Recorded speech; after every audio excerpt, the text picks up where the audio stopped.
The World Economic Forum descended on New Delhi in November again for its India meet, providing the country's industry with yet another opportunity to showcase its strengths to the world community. The same mood had been generated by the fourth successive union budget presented by the Finance Minister Dr. Manmohan Singh. It introduced a cut on income and company taxes, as well as the expansion of the rupee's convertibility to the current account. Customs duty was reduced from the earlier 85% to 65%, and a simpler excise duty structure introduced. An interest rate of 1% on term loans was also proposed. One area that caused concern, however, was the increasing fiscal deficit, and analysts expect that Dr. Singh will find it difficult to contain it this year as well.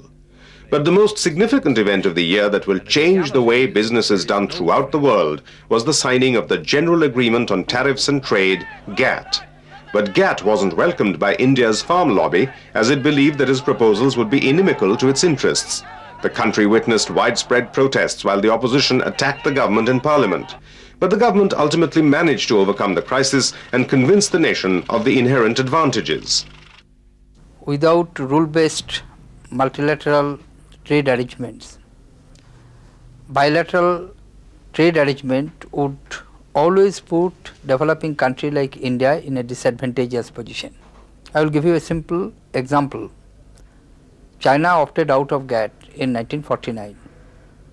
Today, they are standing in the queue since 1986 to be a full-fledged member of GATT.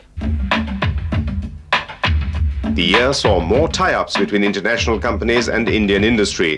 Brands such as Kellogg's, Coke, etc. became household names, while power giants like Enron and consumer electronics leaders like Sony and Panasonic registered their presence in the country.